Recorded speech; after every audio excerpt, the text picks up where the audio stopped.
നമസ്കാരം പ്രിയ ശ്രോതാക്കളെ, ഞാൻ ബോണി. കഥാസാഗരത്തിൻ്റെ ഏറ്റവും പുതിയ എപ്പിസോഡിലേക്ക് ഏവരെയും സ്വാഗതം ചെയ്യുന്നു. കഥാസാഗരം കഥകളുടെ പരിപാടിയാണ്. ഓരോ എപ്പിസോഡിലും ഓരോ കഥ കേൾക്കാം. നാടോടി കഥകളും മുത്തശ്ശിക്കഥകളും ഇതിഹാസങ്ങളും പുരാണങ്ങളും ഐതിഹ്യങ്ങളുമെല്ലാം ഇതിലൂടെ കടന്നു വരുന്നു. അപ്പോൾ ഇന്ന് ഒരു ഹിതോപദേശ കഥയാണ് കേൾക്കാൻ പോകുന്നത്. ചിലപ്പോൾ ഈ കഥ പണ്ടെങ്ങൊക്കെ കേട്ടിട്ടുണ്ടാകാം, എന്നാലും കുഴപ്പമില്ല. അത് യാദൃശ്ചികമാണ്. ഒരിക്കൽ കൂടി കേൾക്കാം. അപ്പോൾ നമുക്ക് കഥയിലോട്ട് കടന്നാലോ? കഥ ഇങ്ങനെയാണ്.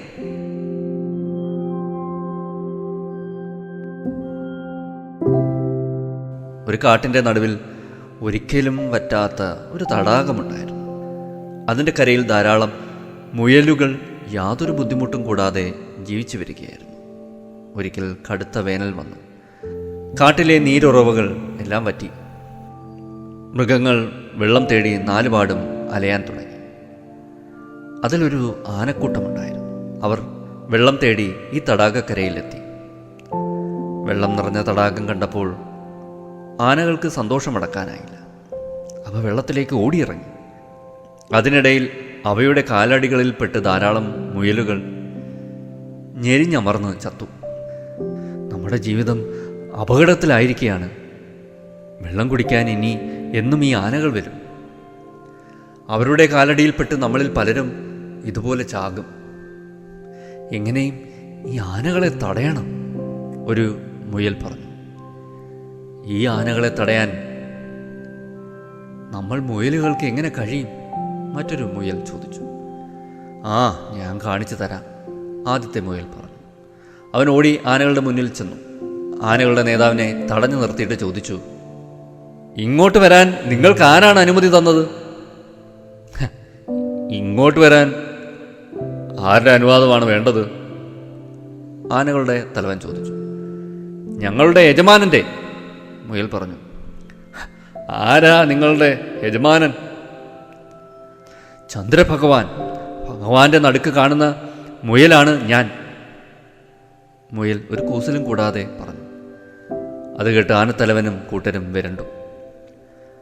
അനുമതിയില്ലാതെ നിങ്ങൾ ഇവിടെ വന്നത് ചന്ദ്രഭഗവാൻ ഇഷ്ടപ്പെട്ടിട്ടില്ല.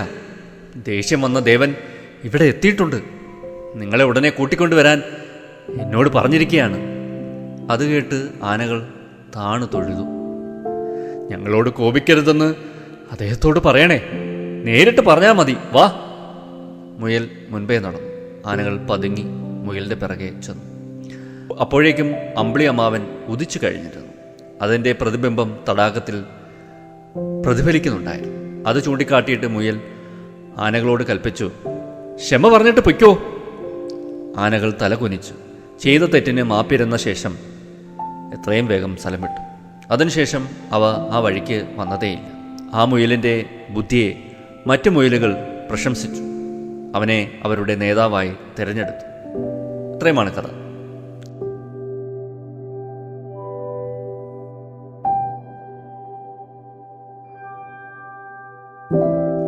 വലിയ തടിയോ പൊക്കോ സൈസോ ഒക്കെ ഉണ്ടായിട്ട് ഒരു കാര്യമില്ല.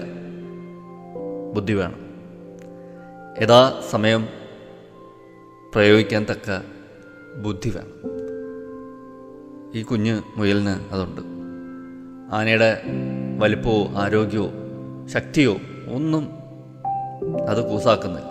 അത് ചെറിയൊരു കൗശലം പ്രയോഗിക്കുകയാണ്, ഒരു ബുദ്ധി പ്രയോഗിക്കുകയാണ്, ഒരു സൂത്രം പ്രയോഗിക്കുകയാണ്. അവിടെ ഒരു കൂട്ടം ആനകളാണ് അതിന് മുമ്പിൽ പരാജയപ്പെടുന്നത്. അവർ അതിനെ വിശ്വസിക്കുകയാണ്.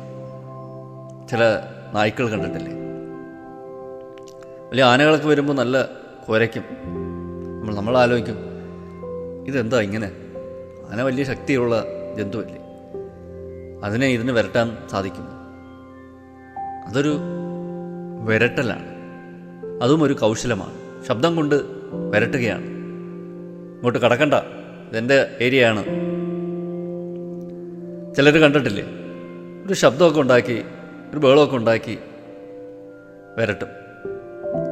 ആ ബഹളത്തിൽ ചിലപ്പോൾ എല്ലാവരും ഒന്ന് ഭയക്കും. അതുതന്നെയാണ് ഇവിടെ സംഭവിക്കുന്നത്. ഒരു ബുദ്ധിപൂർവ്വം ഒരു നീക്കം, ഒന്ന് വിരട്ടി നോക്കിയാണ്. കുരയ്ക്കുന്ന പട്ടി കടിക്കില്ല എന്നൊക്കെ ഒരു ചൊല്ലുണ്ട്. പക്ഷെ കുരയ്ക്കാൻ ഒരു തൻ്റെ ഇടം വേണം. എതിരാളിയെ നേർക്ക് നിന്ന് കുരയ്ക്കുക, ഒന്ന് വിരട്ടുകയാണ്. ആ ശബ്ദത്തിൽ ചിലപ്പോൾ ശത്രു വരണ്ടു പോയിരിക്കാം, അല്ലെങ്കിൽ ശത്രു എന്ന് തോന്നുന്ന ആ ജീവിയോ എന്തുമാകട്ടെ വരണ്ടു പോകും, പിന്മാറും. അപ്പോൾ ശബ്ദത്തിനുമുണ്ട് ഒന്ന് ഭയപ്പെടുത്താനുള്ളൊരു കഴിവ്. ശബ്ദം ഉപയോഗിക്കേണ്ടടുത്ത് ശബ്ദം ഉപയോഗിച്ചേ പറ്റൂ. ഞാനതാ നായ്ക്കളുടെ കാര്യം പറഞ്ഞു. പാമ്പും ഷീറ്റുന്നത് ഈ ഒരു പ്രക്രിയയുടെ ഭാഗമായിട്ട് ഒന്ന് വിരട്ടുകയാണ്, ശബ്ദമൊക്കെ എടുത്ത് ഷീറ്റി ഒന്ന് ഭയപ്പെടുത്തുകയാണ്. അതിൽ കുറേയൊക്കെ ശത്രുക്കൾ അകന്നു പോകും. മനുഷ്യരും കണ്ടിട്ടില്ലേ, അറ്റ കൈക്ക് ചാടി കുറേ ബഹളമൊക്കെ ഉണ്ടാക്കും. ചിലപ്പോൾ കായികമായിട്ട് ഒരു സംഘട്ടനം ഉണ്ടാകുമ്പോൾ അയാൾ പരാജയപ്പെടുമായിരിക്കാം, പക്ഷെ ആദ്യം അയാളൊരു ശബ്ദമൊക്കെ ഉണ്ടാക്കി ഒരു വിരട്ടലൊക്കെ നടത്തും. മനുഷ്യൻ്റെയും കഥ ഇതൊക്കെ തന്നെയാണ്. അത് നൈസർഗികമായിട്ട് തോന്നുന്നതാണ്, ഒരു ഡിഫെൻസീവ് മെക്കാനിസമാണ്. അപ്പോൾ പാമ്പിന് ആ വിഷവും ആ സ്വരമുണ്ടാക്കി ഒന്ന് ഭീഷണിപ്പെടുത്താനുള്ള ഒരു കഴിവൊന്നും ഇല്ലായിരുന്നെങ്കിൽ ഒന്ന് ആലോചിച്ച് നോക്കൂ, അവർ ഈ ഭൂമിയിൽ ഉണ്ടാവില്ല. മുയലുകളും അത് തന്നെ, വേഗത്തിൽ ഓടാനും കുഴിയിൽ അതിവേഗത്തിൽ ഒളിക്കാനുമൊക്കെ കഴിഞ്ഞില്ലെങ്കിൽ അവയും ഈ ലോകത്ത് കാണില്ല. അല്ലെങ്കിൽ രക്ഷപ്പെടാൻ പ്രകൃതി തന്നെ അവർക്ക് നൽകുന്ന ചില കഴിവുകളാണ് ഇതൊക്കെ. ശബ്ദം ഉണ്ടാക്കുക, അതിവേഗത്തിൽ ഓടാൻ സാധിക്കുക, അങ്ങനെയൊക്കെ പലതും വംശനാശ ഭീഷണിയിലാണ്. പെൻഗ്വിനുകളും സീലുകളും വംശനാശത്തിൻ്റെ ചുവപ്പ് പട്ടികയിലേക്ക് കടന്നു കഴിഞ്ഞു. പ്രകൃതി സംരക്ഷണ സംഘടനയായ international union for conservation of നേച്ചറിൻ്റേതാണ് ഇത്തരത്തിലുള്ളൊരു മുന്നറിയിപ്പ്. കാലാവസ്ഥ മാറ്റവും ആഗോളതാപനവും അന്റാർട്ടിക്കയിലെ പക്ഷികളുടെയും സസ്തനികളുടെയും നിലനിൽപ്പിനെ ബാധിച്ചു തുടങ്ങി എന്ന് ഗവേഷകർ പറയുന്നു. എന്താണ് അവർ പറയുന്നത്? 2080 ആകുമ്പോഴേക്കും പെൻഗ്വിനുകളുടെ എണ്ണം പകുതിയാകും. സസ്തനിയായ സീലുകളുടെ എണ്ണം കഴിഞ്ഞ 25 വർഷത്തിനിടെ പകുതിയായി കുറഞ്ഞു. തെക്കൻ കടലാനകൾ എന്നറിയപ്പെടുന്ന എലിഫന്റ് സീലുകളും കടുത്ത വംശനാശ ഭീഷണിയിലാണ്. ഇവിടെ അവർക്ക് പ്രകൃതിയിൽ നിന്ന് തന്നെ ഭീഷണിയുണ്ട്. അതിനോട് കൂടാതെ ഇപ്പോൾ അവരുടെ ഭീഷണിക്ക് പ്രധാനപ്പെട്ട കാരണം എന്താണ്? പക്ഷിപ്പനി വൈറസുകളാണ് പ്രശ്നം. 10 വർഷത്തിനിടെ 20,000 പെൻഗ്വിനുകൾ നാമാവിശേഷമായി. അതാണ് കണക്കുകൾ പറയുന്നത്. മൃഗങ്ങളും മനുഷ്യരും എല്ലാം ഒരു ഭീഷണിയുടെ വക്കിലാണ്. എന്തിൻ്റെയെങ്കിലുമൊക്കെ ഭീഷണി അവർക്ക് മുന്നിലുണ്ട്. അപ്പോൾ കുറച്ച് കഥയും അതിനോടനുബന്ധിച്ച് കുറച്ച് കാര്യങ്ങളും ഞാനിവിടെ പറയുകയായിരുന്നു. ഇഷ്ടമായെന്ന് കരുതുന്നു. എന്തായാലും ഇന്നത്തെ കഥയും വർത്തമാനവും ഞാനിവിടെ അവസാനിപ്പിക്കുന്നു. കാത്തിരിക്കുക അടുത്തൊരു കഥയ്ക്ക് വേണ്ടി. നന്ദി, നമസ്കാരം.